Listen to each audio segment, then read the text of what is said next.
চোখ যায় এদিকে ইটভাটা আর ভেড়ি নদী দিয়ে ঘেরা একটা বিধানসভা কেন্দ্র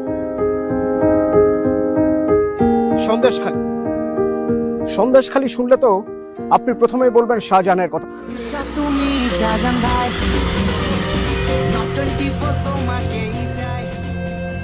কোথাও যেন 2024 সালের পর সন্দেশখালী আর শাহজাহান এই নাম দুটো একটার সঙ্গে একটা ওতপ্রোতভাবে জড়িয়ে আছে। সন্দেশখালী শাহজাহান নামটা মুছে ফেলতে পারবে? শাহজাহান কি আছে এবারের ভোটে? এই সব কিছু খুঁজতে আমরা এবার সন্দেশখালী।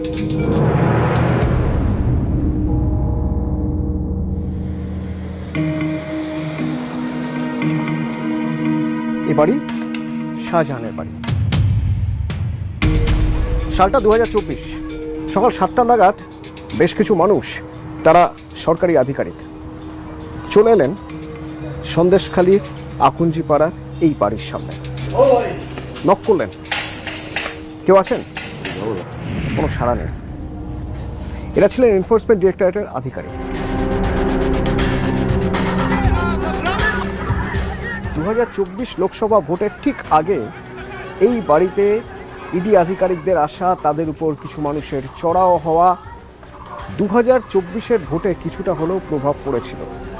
লোকসভা বসিরহাট থেকে তৃণমূল জিতেছিল ঠিকই, কিন্তু সন্দেশখালী থেকে ভোট প্রচুর পরিমাণে কমে গিয়েছিল, বলা ভালো বিজেপি লিড নিয়েছিল।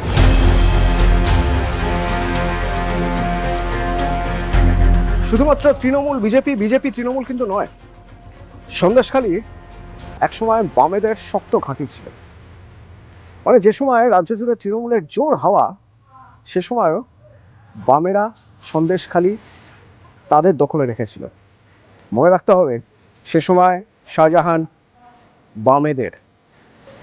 বামেদের হয়ে ভোট করাতেন শাহজাহান। পরবর্তীতে পরিবর্তনের হাওয়া এবং শাহজাহান চলে আসেন তৃণমূলের। তারপর আস্তে আস্তে শাহজাহানের উত্থান যতদিন না পর্যন্ত তার দরজায় কড়া নাড়লেন ইডি আধিকারিকরা।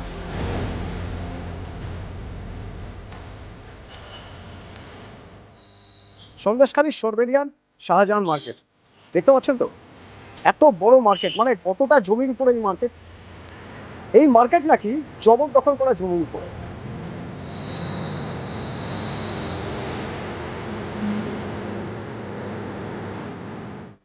শাহজাহান মার্কেট তো শাহজাহানের নামে, জমি কাদের? জমি আমাদের, কিন্তু শাহজাহান একসময় মানে দাপিয়ে বেরিয়েছে সন্দেশখালী, এবং সন্দেশখালীরও রাস ছিল। 4 বিঘা জমি কি করে চলে গেল ওখানে? গায়ের জোরে লিখে নিয়ে নিয়েছে গায়ের জোরে, জোর করে। আপনার মনে আছে, মানে আপনাকে চাপ দিচ্ছিল জমি? চাপ দিচ্ছিল, মানে না দিলে আপনার ইনকাউন্টার করে দিত, ম্যাচিং বুকে ধরেছিল। শাহজাহান জেলে যাওয়ার পরেও আপনার কাছে থ্রেট কল এসেছে? হ্যাঁ, থ্রেট করেছিল, 3বার থ্রেট করেছিল। আমি বাড়ি যাই, গিয়ে তোদের ব্যবস্থা করে দেবো, ঘর বাড়ি উড়িয়ে দেবো, তোরা কীরকম আমার মানে মার্কেটের ধারে এসে নাকি মার্কেট দখল করবি।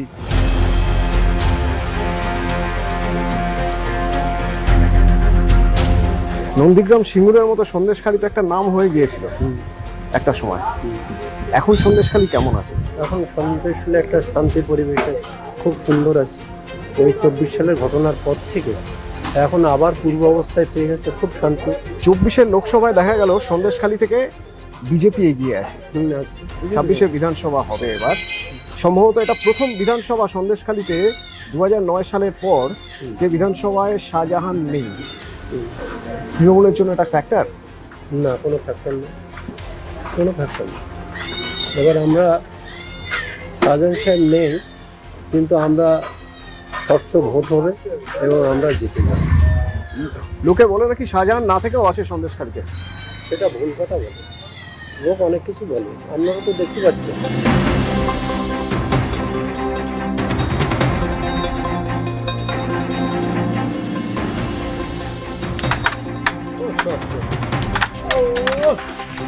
একটা সময় সন্দেশখালী নামটাই মানে ঝামেলা, এত কিছু, এত মিডিয়া, সেসব কিছু হবে না এবার নাকি? সেদিন চলে গেছে। এমনি সন্দেশখালীর নাম্বার 1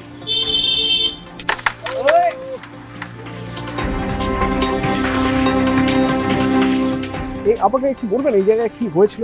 এই যে সবাই আন্দোলন 2024 সবাই এখানে বসে পড়েছিল, আপনার তো তখন এখানেই দোকান ছিল, আমার তো সেই অস্থায়ী সালের দোকান। আপনি চোখের সামনে দেখেছেন পুরোটা। মেন তো ছিল উত্তম সরকার, উত্তম সর্দারকে নিয়ে না? উত্তম সরকারকে নিয়েই তো শুরুটা।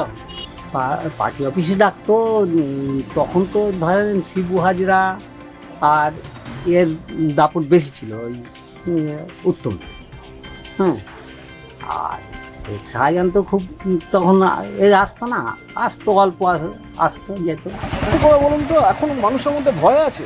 না, সেই ভয়টা নেই তো, কোনো ভয় নেই, এখন একদম বুক খুলি চলছে। একটা সময় তো সেই সন্দেশখালী মানে ভয় টয় প্রচুর কথা হতো, এখন কেমন আছে সন্দেশখালী? এখন ভালো আছে, অসুবিধা নেই। কোনো অসুবিধা নেই, একটা সময় অসুবিধা ছিল তো তাহলে। হ্যাঁ, আগে ছিল। ভয় আর নেই, ভয় যাদেরকে নিয়ে ছিল তারা তো নেই। এখন যেমন মানুষ বলতে পারছে, তখন এই বলতে গেলেও মানুষের মনে আতঙ্ক থাকে।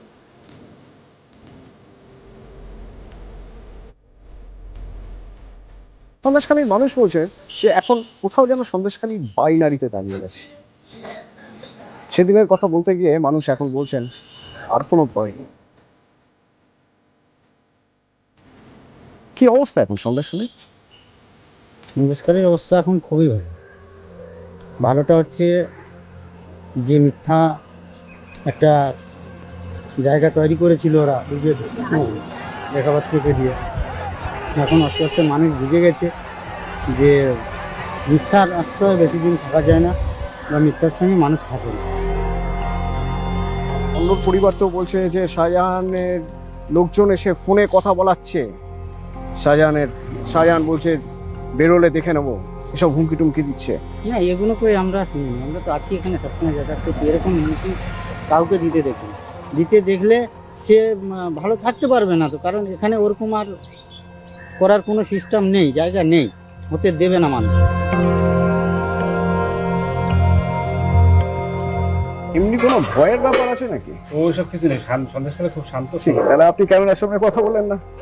না, আমি এইটুকু এমনিই বললাম, কারণ আমার পরিচিতি বা আমার মুখ দেখাতে চাই না। একটা সময় তো নাকি পুরোপুরি ভয়ের উপরে ভোট হতো, মানে আমরা সন্দেশখালীতে সবই দেখি যে সন্দেশখালী শান্তি, খুব খুব শান্ত এবং খুব ভালো। না, একসময় শুনেছিলাম সন্দেশখালী মানে হচ্ছে ও যা তিনটে ভ, মানে ভেড়ি, না, ভাটা, ইটভাটা আর ভয়। মিডিয়াতে যা যেভাবে থাকে সন্দেশখালী আউট সাইডে অন্য সাইডে কি কি জায়গা আছে সেসব জায়গায় হতে পারে, কিন্তু পার্টিকুলার সন্দেশখালীতে আপনি যে ছোট্ট দ্বীপ একটাই, পার্টিকুলার সন্দেশখালী খুব শান্তি, কোনো কিছু অসুবিধা নেই।